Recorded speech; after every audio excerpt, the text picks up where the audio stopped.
In my world there is music and good vibes and laughter and lovers, adventure and friendship. We know who we are. Hello and welcome everybody to Be the Wellness Podcast. Adam and Vanessa Lambert podcasting. Yes, we are officially podcasting again.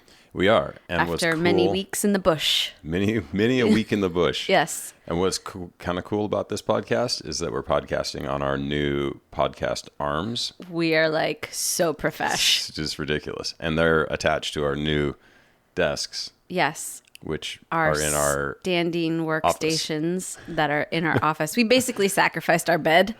Yeah, it's true. Made it into an office. Yeah. We're like, who needs a real bed? Yeah. Well, it's made a big difference for us in our little studio, though, to have this area that's now our office. Yes, officially. Yeah, and we got legit like motorized standing workstations. Mm-hmm. It's actually really cool. So you can move your desk up and down, which you would think that like a standing workstation that it would just be like, oh, well, you're just at your standing height. But I notice throughout the day, I'll actually move it up and down just to like change my body position, just to move around. Like It's actually so much better than just a static standing workstation. I agree. Yeah. Yeah. And like not that big of a price change from, because there's like the manual crank ones that you're like adjust to one height and then it's there, or you can get the motorized ones. And then once you get the motorized ones, then you're like, oh, well, just for $30 extra, I can get the one with memory presets. We're so fancy. Yeah. But the ones that we went with are the Jarvis brand. Mm-hmm. So we got the desks from Jarvis, the arms for our computer monitors from Jarvis.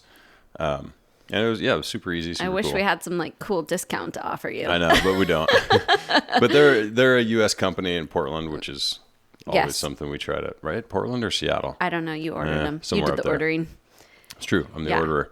But with the like electronic desks and the new like podcasting arms, we're like so official. We're super pro. Yes. Yeah. Like we could basically be on CNN any second.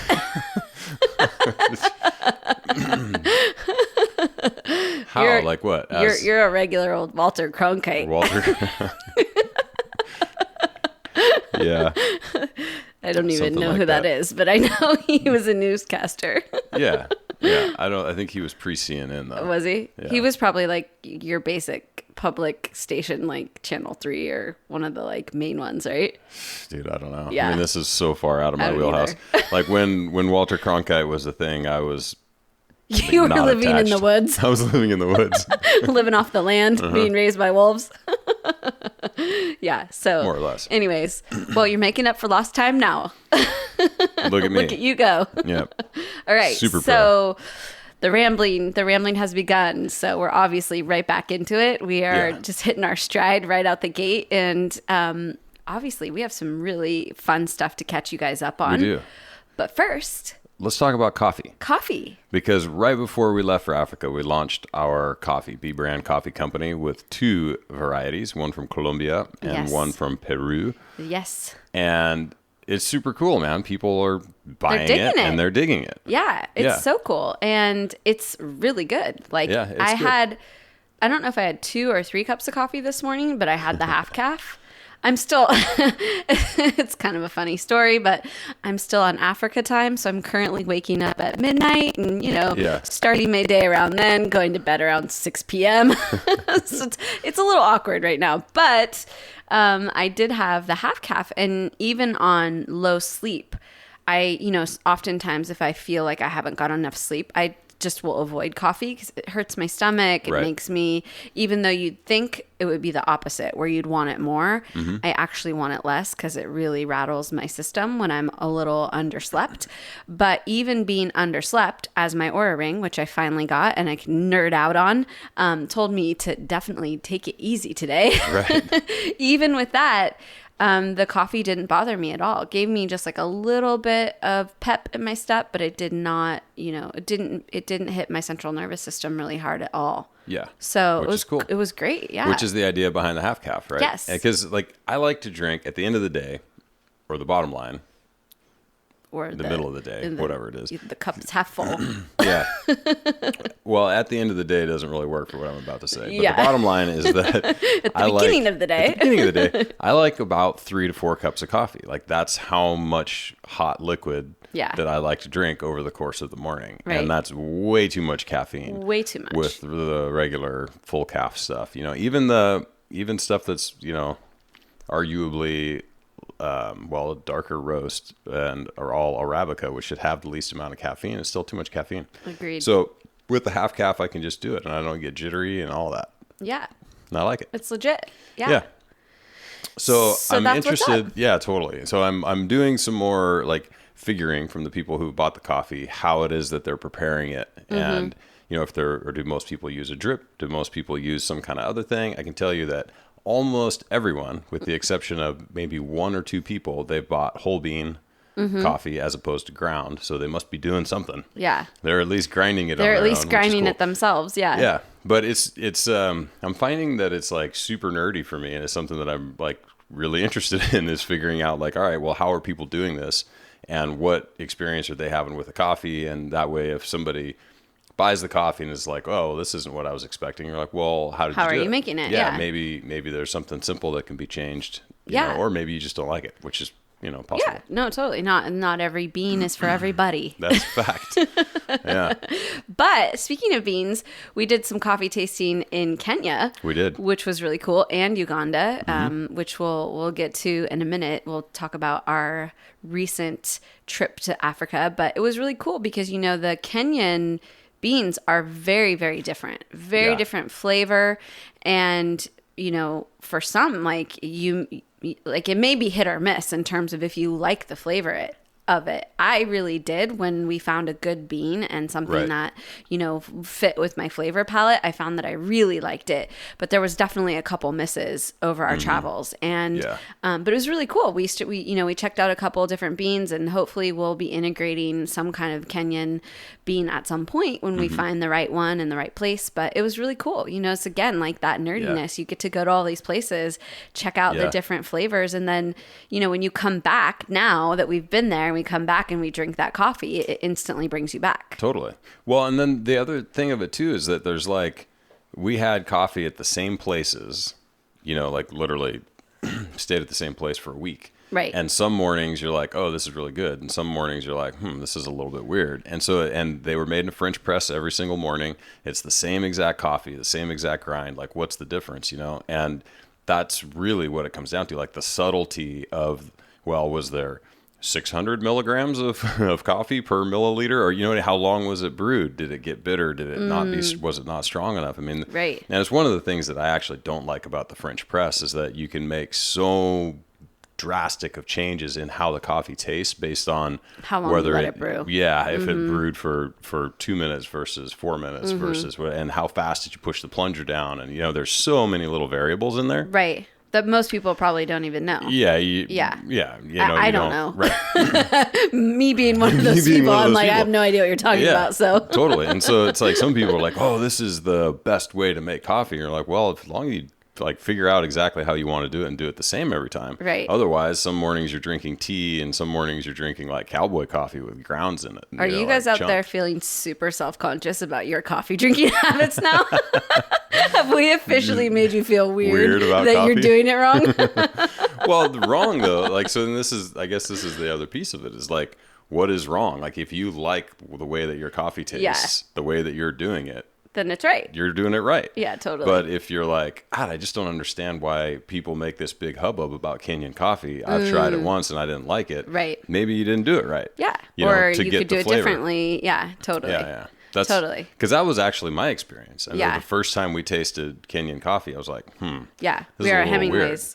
Yeah. I'm like, this is a little weird. It's like, it's not what I expect when I want a cup of coffee in the morning. But I think what was going on there is I don't think it just wasn't strong enough. Right. To get the flavor. It's like, it's almost like tea because it's so flavorful and like fruity. It is very fruity. Yeah. Yeah. If it's not strong enough, then you're like, you're left feeling a little wanting for the coffee experience. Yeah. Where's my coffee? Yeah. Where's the coffee? This is like a nice cup of something hot brown liquid, but it's not coffee. Yeah. Although the teas were killer there. The Kenyan teas were amazing. Yeah. And, obviously, to somewhere down the road, I would love to branch out into teas as well, because it's, again, another piece of places that we love to explore and find that we really relish like the different teas in the different areas. Yeah, we don't relish pickles. No. Is that the wrong word? No, that's right. Okay. It's right. It's also a thing made of pickles. Yeah. No, you made me second guess whether I used it correctly or not. No, I know this microphone and boom arm make me look very official, but I still don't know what I'm talking about most of the time. Good. So coffee. Coffee and hopefully tea someday. But for now, coffee. Yes. You can scroll down to the bottom of this in the show notes and click on it and check out what we got. Yeah, absolutely. You can check out the half calf, or you can check out the Sonrisa, which is the full calf from Colombia, and they're both awesome. So. Yeah, they're both awesome, and they are roasted per order. So you order, and then they roast on Mondays, Wednesdays, Fridays, and it roasts and ships in the same day. Yeah. Legit. Yeah. So like you can take one step out of your like, am I doing it wrong process by knowing that you're getting the beans at their peak flavor point. Right. Yeah. Which just adds like that layer of consistency. Yes. So you're like, okay, this part is done. They're always like this. Yes, totally. All right, we've nerded out on coffee. Let's move on. Let's move on to something else nerdy. Yeah. So Africa was... Well, actually, I'd really love to hear from you, because I think we even talked about this on the podcast before we left. Like, I was super excited about Africa. I was like gaga inside, and it was lifelong dream, like GOALZ, #goals, like all the way. Was that so LA just now? Barely. But it was just like a lifelong heart dream of mine, you know? And for you were just kind of like, yeah, it's cool. Like you weren't as excited. So I'm curious to hear like from going into it and what you expected. How did it turn out? Well, it was all right. No, I'm kidding. And you're right. I think we did talk about it briefly, but we didn't include it in the podcast. Oh, okay. So it's not on the air anymore. So this is new. This is new. But in reality, it wasn't that I wasn't excited about it. It's just like you said, this is something that you've been, shaking your fists and screaming about since you were a little girl. Totally. And for me, it was like, oh, Africa sounds cool. Let's go to Africa. Let's check it out. Yeah. And what I found was that it was very, very profound. Yeah. Like, and there's something about being there that's different than just watching the stuff on documentaries, you know what I mean? Because like the reality is some of the best footage, if you're all about the animals in Africa, like the best way to see them is on what is this, Blue World, or what's the... Oh, Planet Earth. Planet Earth. Yeah. Blue World. Yeah. Blue That's World. a different one. No, you took a stab. it's the best footage with a storyline and all of this kind of stuff, and you're guaranteed to see leopards and all the things, right? But there's nothing like actually being there. Yeah. And there's something that's incredibly peaceful about being out in the bush and the sky. Like, I'm still trying to figure out like how this is even possible. I mean, because the Earth is relatively the same roundness everywhere. So like you should have... I would think so. Unless you're like right in the bottom of a canyon, you should have pretty much the same view of the sky, meaning like the sky is only so big everywhere. Yeah. But in equatorial Africa, it seems like it's huge, massive. Yes. And the clouds are like painted. Yeah. Yeah. It's visually stunning. And there's something just about being there that was super profound to me. And it was really strange because it just like reminded me so much of where I grew up. We'd get rain because we're in the savannah, right? So it's relatively dry grass and yellow fever trees and all of this stuff all over the place. And then you get a little bit of rain, and then you just smell like dirt and grass and all of that. And you're just out generally in the wild. And it reminded me so much of home that it was bizarre. Like a couple, days into it of safariing around where we're just out bouncing around in a Jeep looking for animals. I was like, this is like what I did my entire life, like growing up was bounce around in a Jeep looking for animals, Right. So it was really cool for me. There was a lot to that. And then, the other thing I think is really striking is that you think about Africa being such a different place. It's like, well, man, you can travel all over the place, but going to Africa is like, it's Africa. There's like a lot going on there. There's a lot of upheaval. There's, what language do they even speak? You know what I mean? There's a lot of unknowns. And it turns out that like they speak English. Yep. Yeah. And you forget because it was a colony. Yes. That is like, it's been officially, it's the official language. Yeah. I mean, granted, everybody else speaks Swahili for the most part, and then whatever their local tribal dialects are, and English. Right. So depending on who you talk to, you get some blend of those things. But as far as traveling goes, it was really easy traveling. Super easy. All the signs are in English. Yeah. Everything's in English. Yeah, which maybe everybody knew that, but I didn't. Like I didn't really know what to expect going into it, And basically, like I planned this retreat, and you were like, "Oh, okay, we're doing that." Well, yeah, but I mean, it's not like we have a thing in our retreats that are like all signs will be in English. Yeah, no, it's not part of the deal. No, but I think what I'm saying is like you didn't really think a lot about it. It was kind of like we've been so busy and there's been so much going on that it was like I don't know that you had like a bunch of time to consider all the little things like that. So you probably showed up and were like, oh, I guess I didn't think about what language they spoke here. Yeah, totally. So.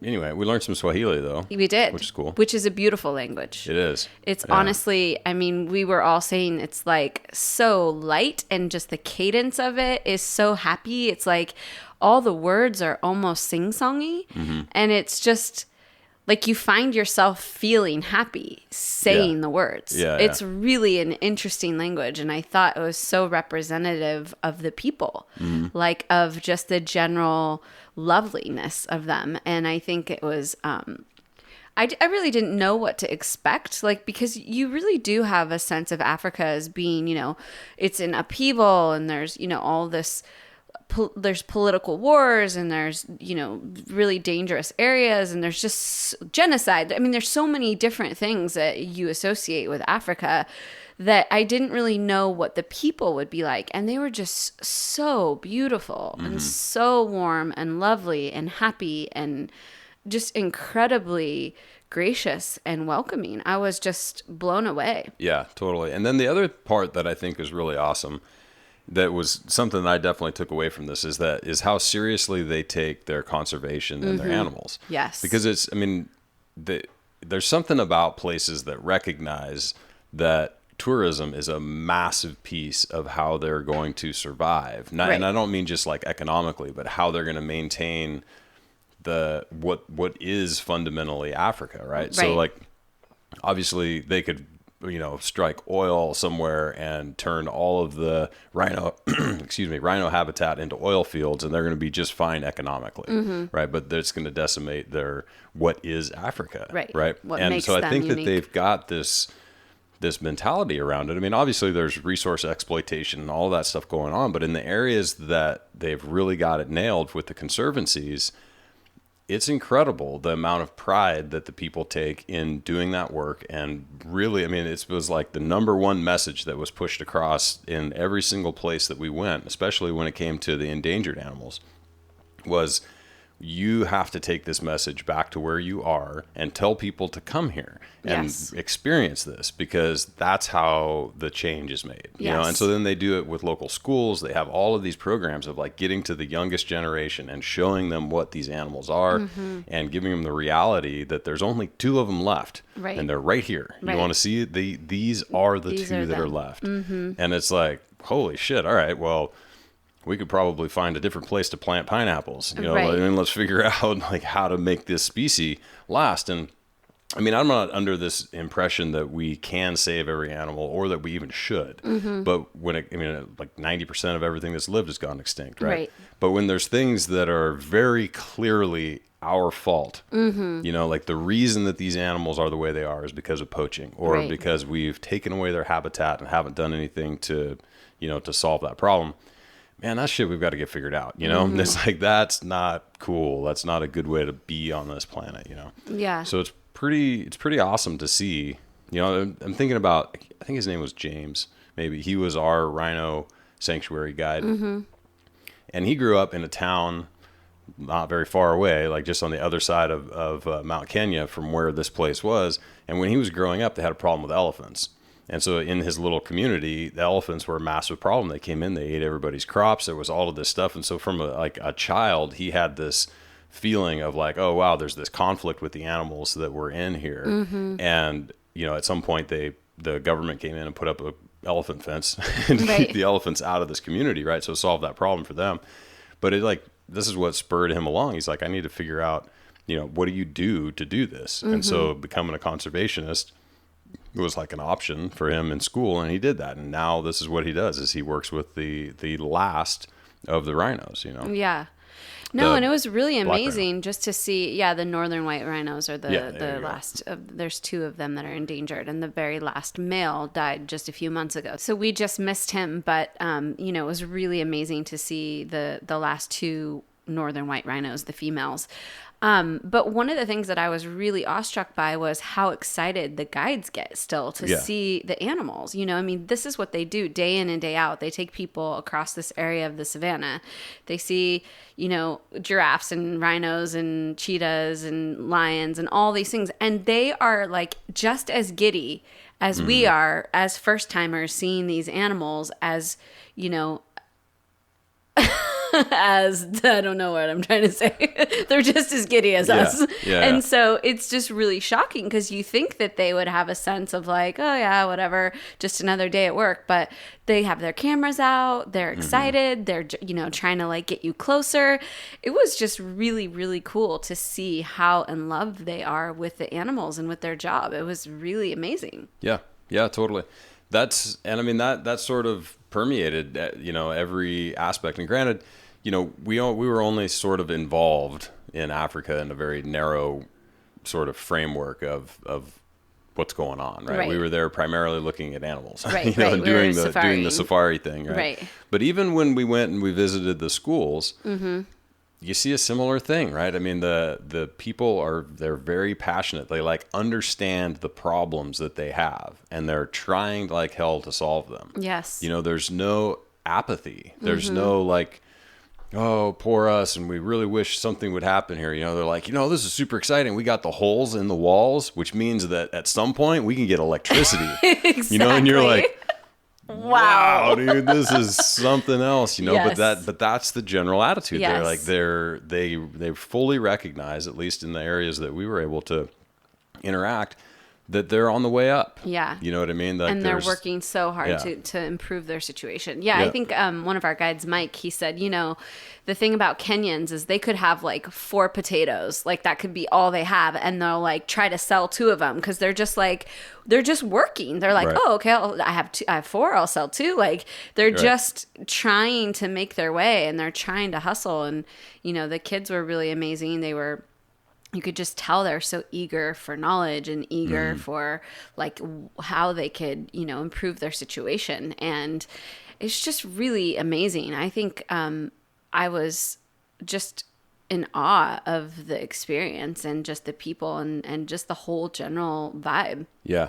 Yeah, it was pretty cool. It was really special. Old Pejita, where we stayed, the conservation there is, you know, it's next to the Rhino Conservancy. So it was really special because we didn't realize this at the time, but Adam and I stayed on after and did a little more traveling on our own. And we didn't realize how spoiled we were with being there, because we were, like I was saying, we're rhino rich. We kept seeing rhinos. We saw baby rhinos. We got to go to the conservancy, and some of us even got a chance to like pet the rhinos and hang out with them. Like it was amazing. Yeah. And then what we realized as we went on is that we saw 1 rhino the rest of the time in the Masai Mara, which is loaded with animals. So it was really special that we were in this little nook of area where we had a ton of rhinos, we had lions, we had literally every animal. It was incredible in this small sort of densely populated savanna area. And it was incredible. Yeah, and the Jane Goodall Chimp Conservancy. Yes. Or Chimp Yeah, Conservancy, which is basically a collection point for chimps from all over the region, different countries. I mean, there was actually, where was one of the chimps was rescued in Czechoslovakia? Oh, no. It was like, it was an Arab country, like Saudi Arabia or somewhere. It was like, it was an Arab country that was like, it was very random. Super random. Like, and there's this one guy from Uzbekistan or wherever. Exactly, You're like, well, that's weird. Yeah. But that was a trip. Right? That was very trippy. Yeah, they have this massive area. I want to say it's 300 and something acres, right? Mm-hmm. Of like savanna and bush, which is clearly not the chimps' like normal habitat, but they're able to, do it. And they put it there because Kenya was the most stable country in the region. Right. Because they mostly come from Uganda. And the DRC. And the Congo, yeah. Yeah, so it was like this, it was this whole thing. And Jane Goodall's deal was like, look, we can't do it here. Right. These things need to be put somewhere that they're going to be able to have long-term care. Right. And just essentially a place to live, And most of these guys, the chimps are like refugees for the most part from the bushmeat trade, right? Yes. Which is this terrible thing that goes on where people living out there kill them and eat them and sell the babies, right? As pets, which is like this super bizarre way of doing it. And like, who would even? They're so human. Yes. Like the fact that you would kill one and eat it just seems really weird to me. Like it's like beyond, any whatever like ethical treatment of animals situation you've got. When you're hungry, right?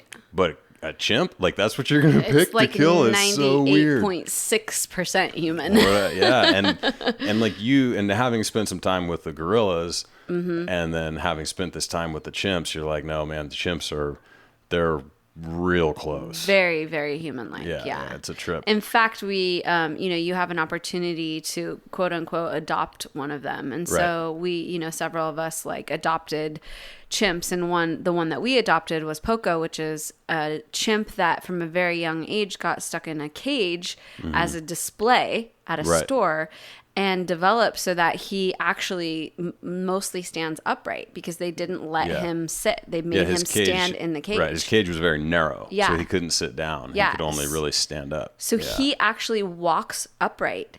And so when you see him, he walks along with you. And in fact, if you want to check him out, he's on my Instagram. I posted, actually, I think he was in my stories. So if you look in the highlights, you'll see him. But it was a trip. He would walk right along with you. And it's incredibly human-like. It was really, really wild. Yeah. That was actually probably the most surprising situation. We had an opportunity to go back later on for their evening feeding because we had as a group adopted so many. Yeah, we had adopted so many monkeys or so many chimpanzees that they let us come back for the private feeding. And that was really, really trippy to see their interaction, the dynamics, especially over resources, sort of like the, hierarchy of who's dominant and who's submissive. And it was really, really trippy. Yeah. Who eats first? Yes. Who doesn't eat at all? The way they communicate, they kind of yell at you. Like one of them threw a rock at Adam. A couple of, it was just really, it was almost nerve-wracking. Like you could, and even one of the guards said to you, like if they were on this side of the fence, like you'd be done. Yeah. Like you can tell there's a lot of pent-up aggression, and you can't blame them. These are literally rescues from terrible situations. Right. So they're, obviously they're very weary of humans, and they're it's not like a dog rescue, right? Where the dog was like, man, I was in a terrible place, but now I'm in an amazing place, and you brought me here, and you're the best. No, the chimps are like, nope, it might not have been you, but it was somebody like you, and I didn't forget. I did not forget at all, and it's a trip. Yeah, it was very interesting. That dude that threw the rock at me, like he came, and it wasn't like, oh, there's a rock on the ground, let me just chuck it at this guy. Like he brought it into the enclosure. Yeah. Like he ran across the field with it. Yeah. And threw it at me. You. Yeah. No, he was like, I'm the dominant male here, just so you know. You're just going to chuck this rock at you. Yeah. No, it was really crazy. So yeah, this is the thing. Our experience was packed. Yeah. We fit about 4 years of trips into 1 week.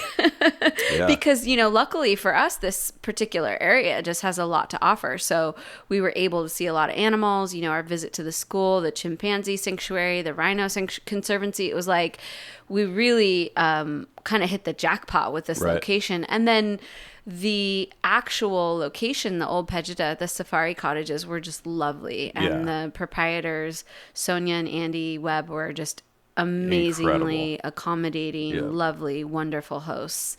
And I mean, just catered to us to a T, bent over backwards to really make our stay amazing, including the paleo meals that they made that were ridiculous.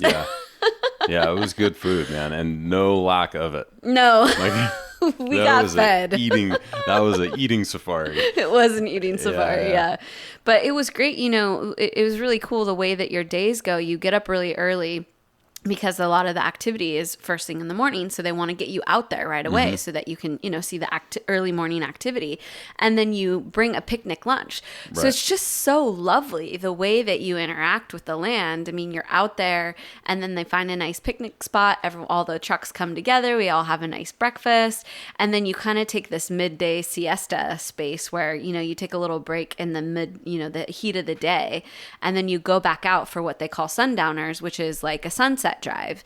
And it's a really cool kind of British tradition where you bring cocktails out and you again meet out on the savannah, have a little drink, watch animals get taken down by other animals on some occasions. But it's such a lovely way to spend your time. Like you said, you feel so at peace just being with nature and being out there and just like communing with nature. Yeah, totally. And, talking about just like the rawness of it. I mean, we saw that one night at the sundowner. I spotted, and this is like the sun's pretty much down. It's darkish, but just enough light that you can kind of make out shapes and like what's going on. And I could just see this thing running super fast along the tree line.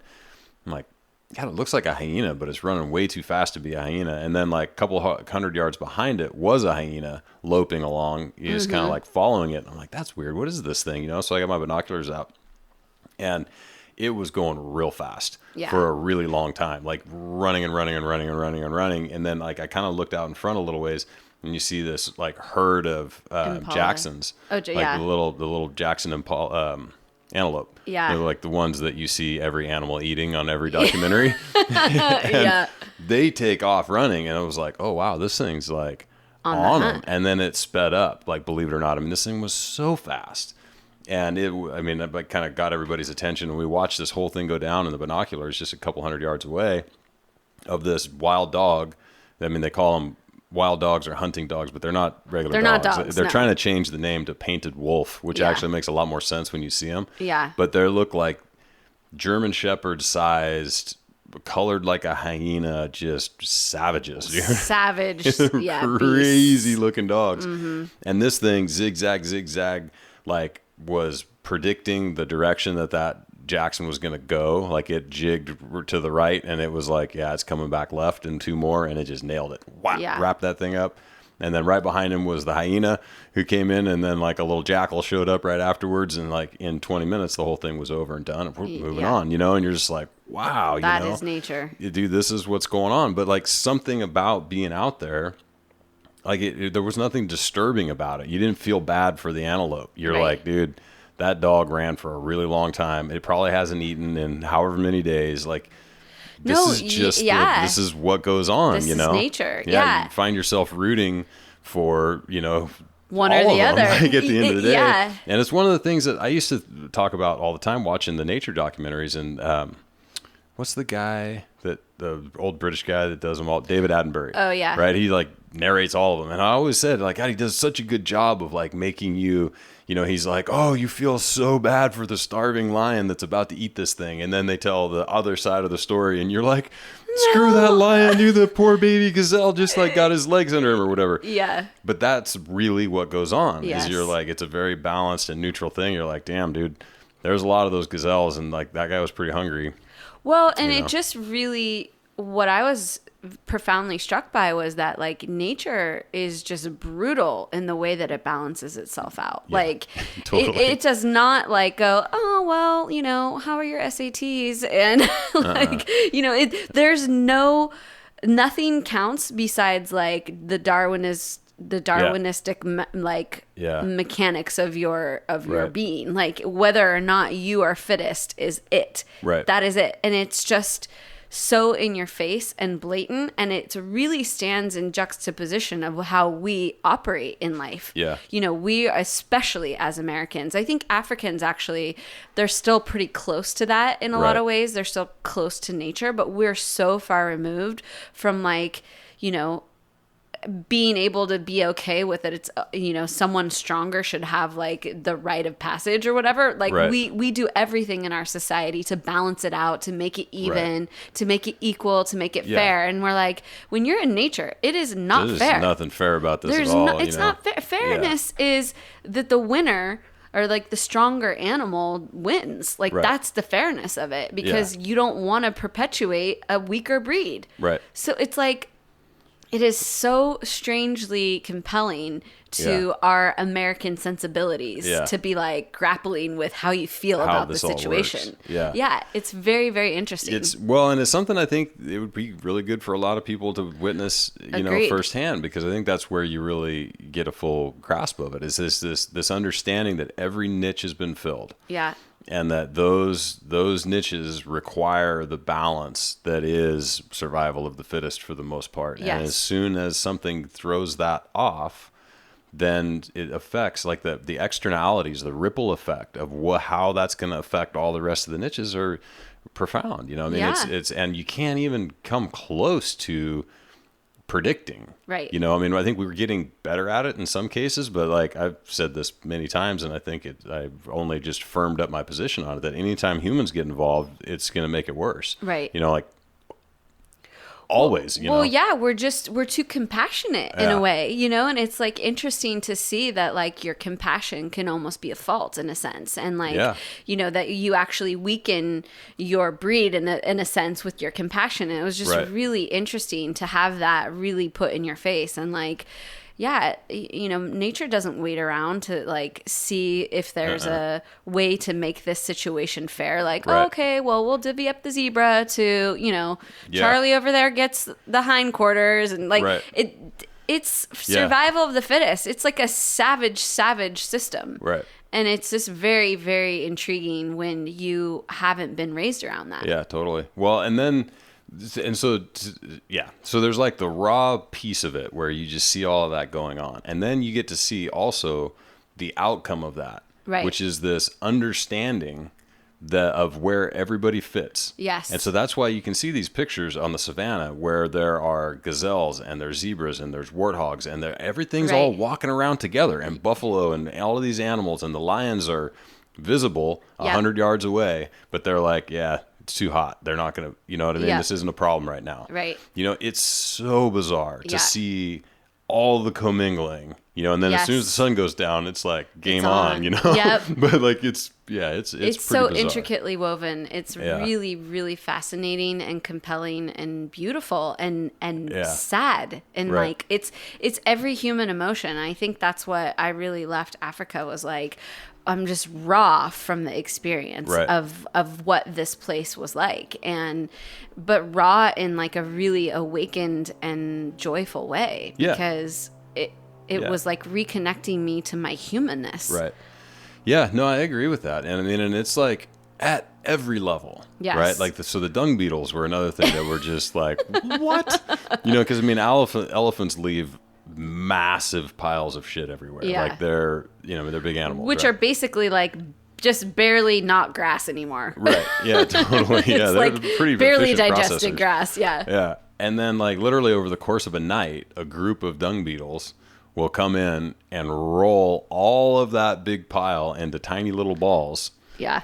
Off and take them off and do their thing with them. You know, and it's the weirdest thing to watch. You're just like, these little how did you guys come up with this? Rollers. Like, just you guys just making little shit balls everywhere, you know? Yeah. And they're so perfectly round. It's like it's bizarre. You're like, how exactly did that become like the thing that this thing does, the niche that animal fills is taking big balls of shit and turning them into little balls of shit and scattering them, you know. It's so bizarre, so crazy. Yeah. So we actually stayed on after the retreat wrapped for a little celebration of our own. I turned 40 just a couple months ago, or actually like a month ago, and we had our 15-year wedding anniversary. So we actually stayed on to do a little extra exploring and adventuring on our own. And our good friends Katie and Glenn Cordoza came out, our other good friends Christian and Melissa, my cousin and his girlfriend. So we had a whole little extra adventure after the retreat wrapped. And we went to the Masai Mara region where the wildebeest migration was happening. And that was really cool to witness. And, this is the thing about Africa is we spent 3 weeks, and you could easily spend 3 months. Oh, yeah. And just barely scratch the surface. Totally. There is so much to see and so much diversity and so many different areas to explore. It was really amazing to get the opportunity to at least explore a few different areas. Right. And just see, the wildebeest migration. There's 2 million wildebeest. Yeah. 2 million. Yeah. Like, it's insane. And they're like these weird, they look like they're like cows wearing a weird mask. It's true. You're like, take that like mask skinny off. Little cows. You're freaking me out. They are the weirdest animals. And like to find out that they're not super smart. Right. And that they're also pretty damn clumsy. Yeah. Is just like, how... But it makes you feel better because you're like, okay, this is cool. Like you kind of like you don't really know. Like if you get taken out, it's like not that big of a hit. You're not and there's 2 million of them, you know. Which is funny because you do start finding yourself ranking them. You're like, there's whatever. 2 million. You're probably fine. Yeah. Those lions. But I'll tell you, on the in the Masai Mara, like in that region where the wildebeest migration takes place, those are some healthy lions. Oh my goodness. Dude, they are well fed. Well fed. Every morning, it's like a buffet. Yeah, every morning we'd go out and there's just carcasses. Yes. I mean, it's like carnage. Every, I don't know, like less than a quarter mile. I mean, granted, we're like zigzagging around and stuff, so it's like not super linear, the driving patterns. Right. But it's like all the time. Oh, you see fresh carcasses laying around where you're like, last night there were 150, 200, 300 wildebeest that got killed. Yeah. Who knows? Who knows? And it's just amazing to see how many levels of animals feed off of one kill. Right. It's like you see the lions come in for the initial kill, yeah. and we saw a fresh zebra kill one morning. Yeah. So it's a radical experience to hear the crunching of the bones and to see them like in their, kind of in their hierarchy, like the dominant male had fed and he was letting the lionesses feed. It was just really like, holy shit, this is real. And just watching that go down, but then watching how the animals come, the jackals and the hyenas and then the birds, the buzzards, and it's like, that one zebra probably fed 50 animals. Yeah. And you're just like, wow, this is really interesting to see this, how this whole cycle works. Yeah. Yeah, and then like the hyenas come back like 3 times, right? So they try to get some meat. Yeah. And then they'll get, whatever. Kicked they'll out. get a little bit of that. And at the end of the day, they come back and they eat the bones. Yeah. It's crazy. And just There's like crunch them. Nothing left. Yeah.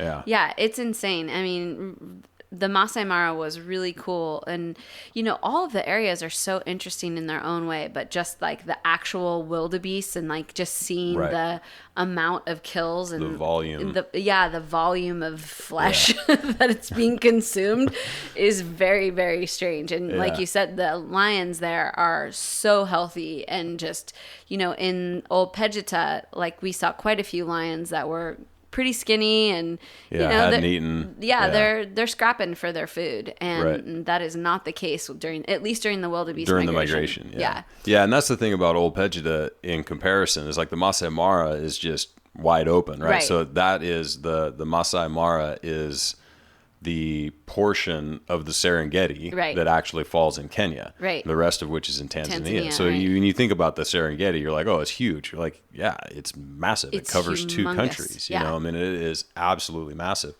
And there's these, tremendous amounts of animals that go on that. But in the conservancy at Old Pejeta, it's not there. Right. They don't really have a migration there. All of the animals that live there are essentially resident, except for, I guess there's some transient movement back and forth. Like, so that wild dog, for example, her family used to live there, moved on, and she comes back every now and then to kill stuff. Yeah, she's like, oh, I know where I can find like, something. Oh, I know where I can get some of that. Yeah. But, so it's slightly different in terms of like the setup. Right.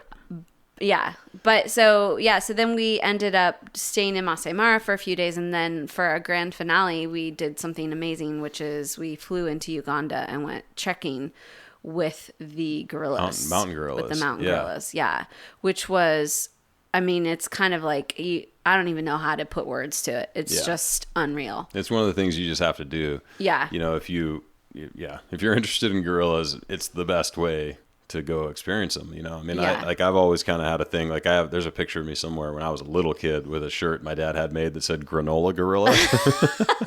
Yeah, I've seen that shirt. And, I don't remember the exact impetus for it, but it was because we lived in San Diego, and so they used to be called the Wild Animal Park. Now it's the Safari Park, but we'd go on the regular to go hang out with the gorillas, you know, and it's like it's an entirely different thing, you know, being across the pond, so to speak, from them, and seeing these dudes that ultimately are not in their habitat. They're not, it's not normal. Like, no. It's, you know, and even the best zoo, it's just a the zoo, worst you know? place they've ever lived. Exactly, you know, and I think one of the things I kind of captured with the gorillas especially, and it's probably true with all the rest of the animals we saw, but there's just really something about it's not just the environment, it's the people that they surround themselves with, or not the people, but the other animals that they surround themselves with. So even if you were able to mimic the environment exactly, right, well, where did you get these gorillas? You know what I mean? This isn't the family that they grew up in. Right. And like understanding that,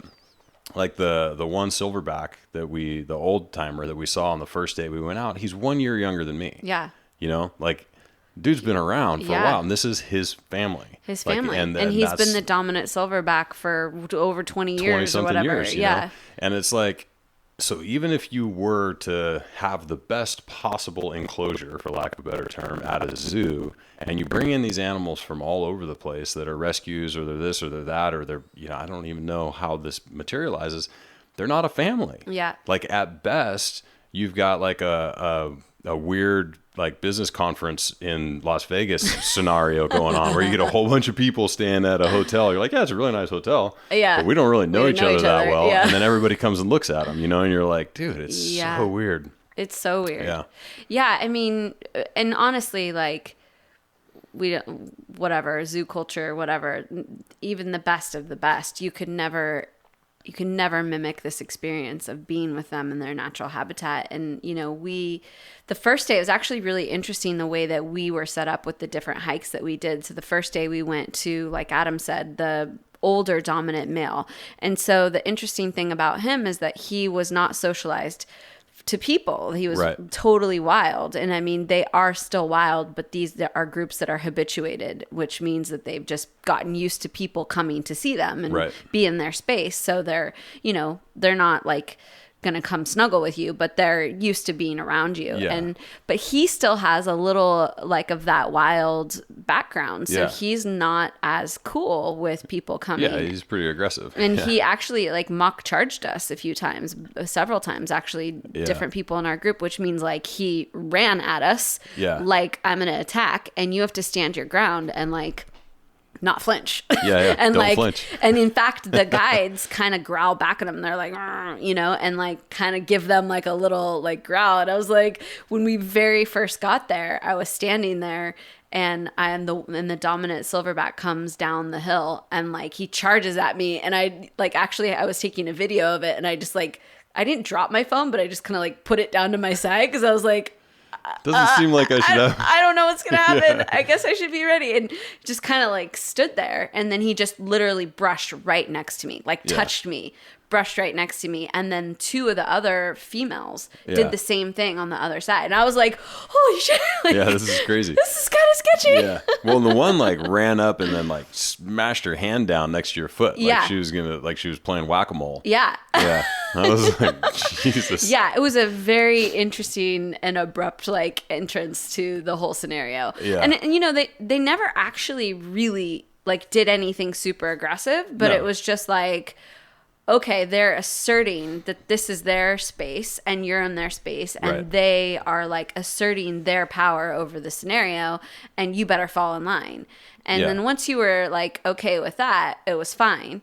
But there was sort of a flippancy that they had to being around us. It was like, all right, you guys are here, but whatever. Yeah. And in comparison to the next day when we went, the other troop that we saw, the silverback, the dominant male, was younger. He was only like 20 something. Yeah, 18, so I think. He'd been born into this kind of habituated scenario, and so the whole vibe of that family was like way more mellow. Mm-hmm. The babies were like way more playful, almost like putting a show on for us. Yeah. He came down the tree and sat in the middle of us, and it was like he was posing for his photos. Like, okay, I'm here. I know this is what you people like to do when I'm here, so I'm just going to sit here. I mean, and he wasn't eating. He wasn't anything. It was like he was just sitting there quietly, like allowing us to just take photos. And it was unreal. Yeah. The difference in the energy.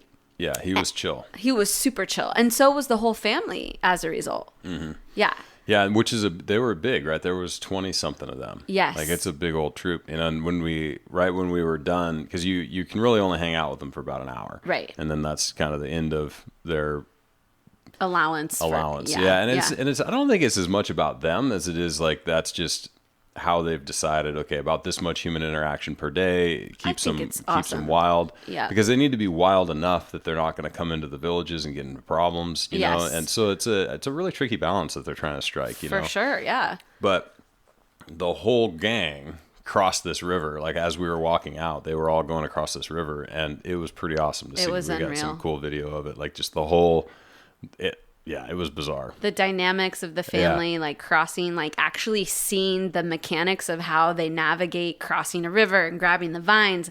Their big fat bellies, are so awkward and in the way. Yeah. And somehow they're still super athletic around this like awkwardness of their physique. Yeah. And yeah, it was really incredible to see them all just kind of cross over. And then one of the babies got left on the shore. Like the mom crossed over without it.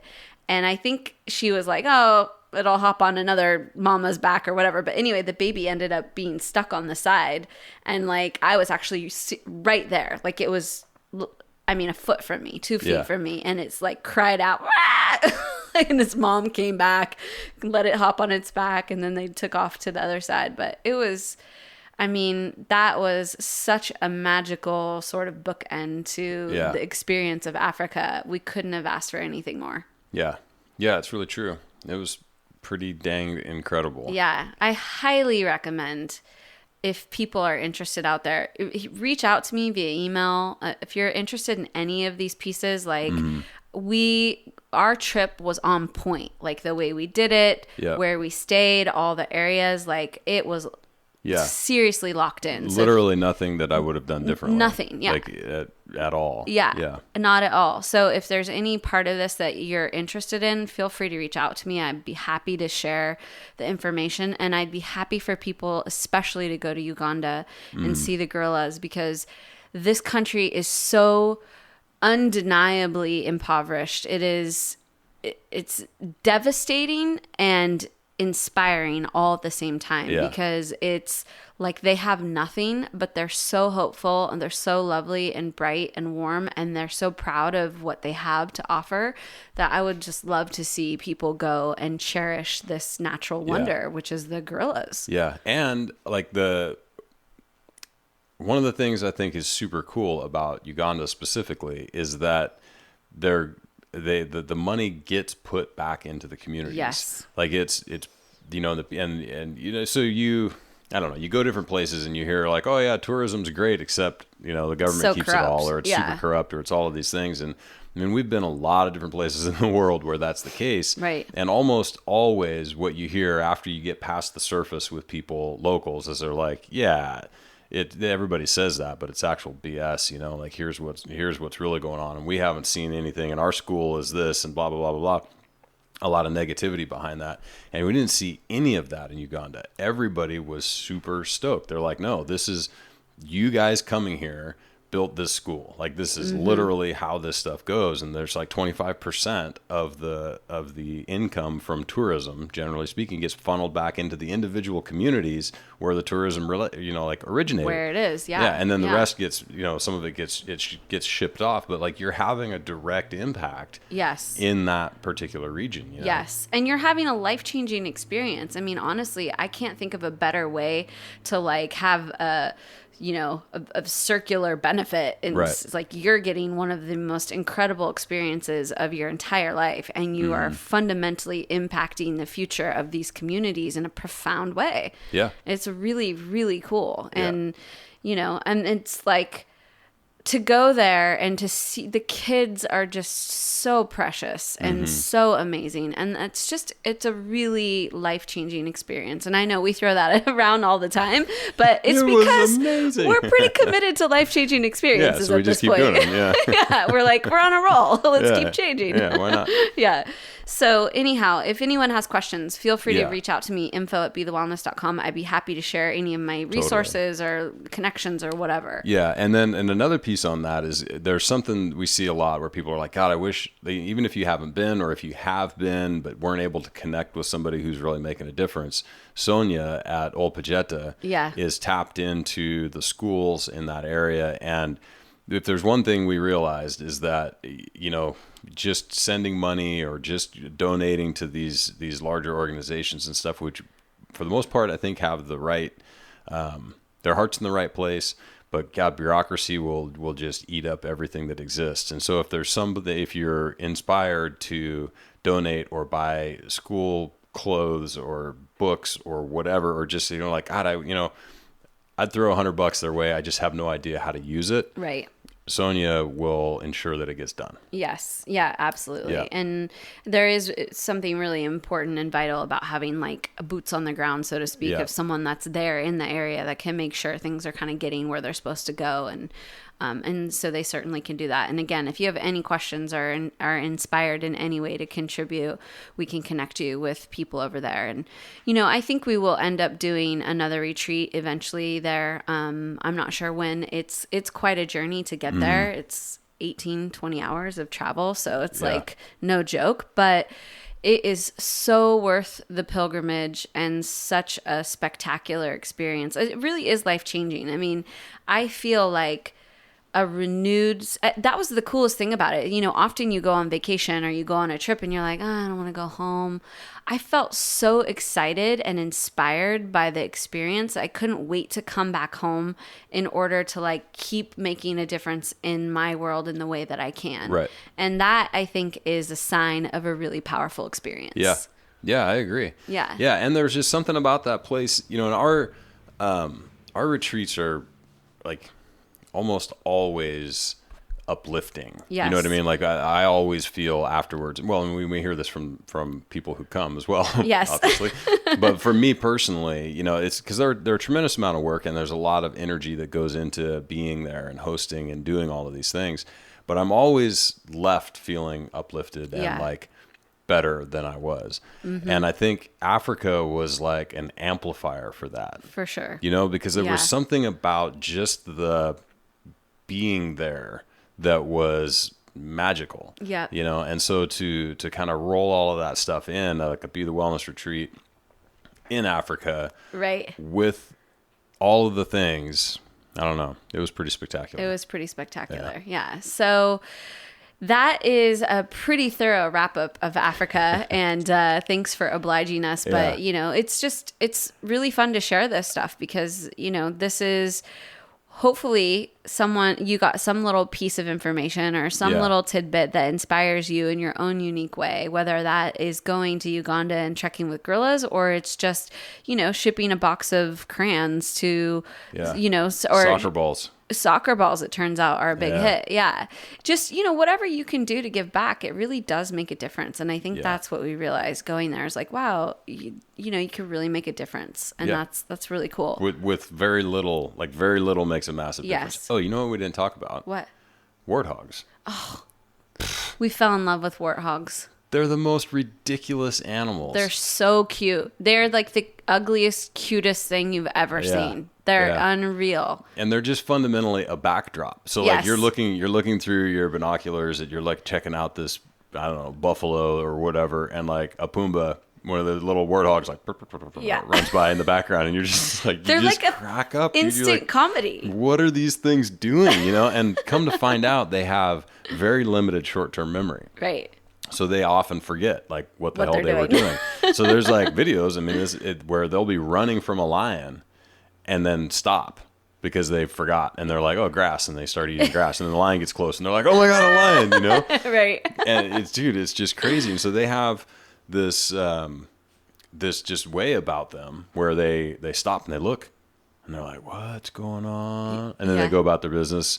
And then they stop and they look and they're like, what are we doing? You know? And then the other thing is that they look exactly the same, whether they're full grown adults or they're tiny, tiny babies. Yeah. Like, you know, like some babies have disproportionate whatever. They're just mini me's. They've got the same like mullet mohawk thing going, and they're just tiny. Yeah. And they go down, they've adapted over time from eating grass, where they actually go down like on your knees, so to speak, but it's like their front knees, the front joint, they just bend down and like rest on it while they eat grass. It's the funniest thing. Yeah. They're seriously hilarious and so adorable in their own unique, weird way. Yeah. And then so another thing that they've adopted, which is kind of funny, is the situation where when they go down in the holes, because they'll like take over old aardvark holes or whatever, right? As their like den or whatever.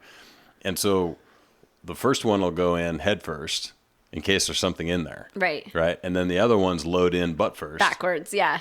Because when they come out, they can't be sure if there's a lion waiting for them or not. Which so is they come very out likely. Of there, yeah, it's super likely. Yeah. So they come out of there like a rocket.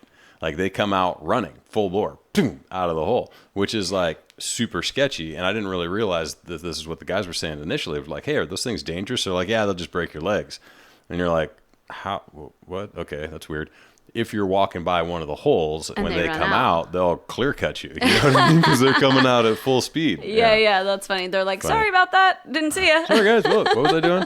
What was I doing? Yeah.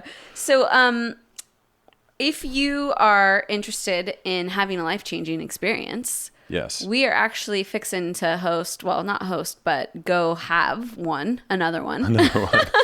Back to back, stack them up. We take them like shots.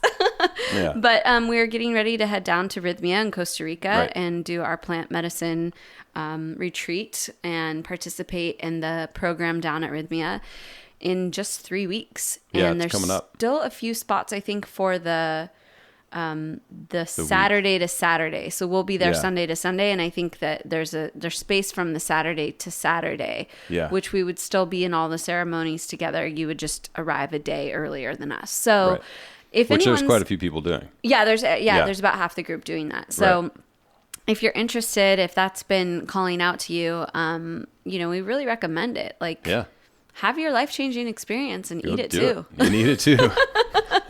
And do it at an awesome place in Costa Rica with, some people that you might actually know. Yeah, exactly. Cool. So if you have any questions about that or, want to reach out to them, the link is in the show notes. You can reach directly out to them. Or, of course, if you have any questions and you want to reach out to us, info@bethewellness.com. We're happy to help. Do it. And we hope to get you guys on a life-changing experience soon, because this is really what we're committed to. Yeah. And it's working out. Yeah. And the thing about changing is that you can just keep doing it. Yes. So don't save up all of your stuff. I'm going to have one life-changing experience, but it's not coming yet. I'm going to wait until I retire and then I'm going to do it. Oh, please don't do that. Don't do that. Or just retire. Yeah. And then, or whatever. I don't know. If there's one thing I've realized, especially from Africa, is there's no guarantees. Don't wait. Seriously, don't wait. Don't wait. Yeah. Do whatever you want to do as soon as possible. Yeah. And wag your tail as much as possible. Yeah. It distracts the predators. There you go. Exactly. So thank you for joining us. We love sharing these adventures with you guys. Thanks for allowing us to share with you and come along in your own little way and your own spirit and be with us on our recaps, because it is actually really fun for us to sort of recount the experience and sort of relive it again. Yeah.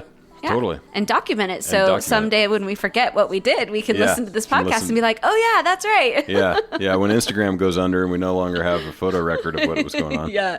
Right. So if you don't follow us on Instagram, I highly recommend it because there's some awesome photos floating around from this experience and some fun videos and stories and all that good stuff. So check it out. And we'll see you next week. Love you. Bye. Bye.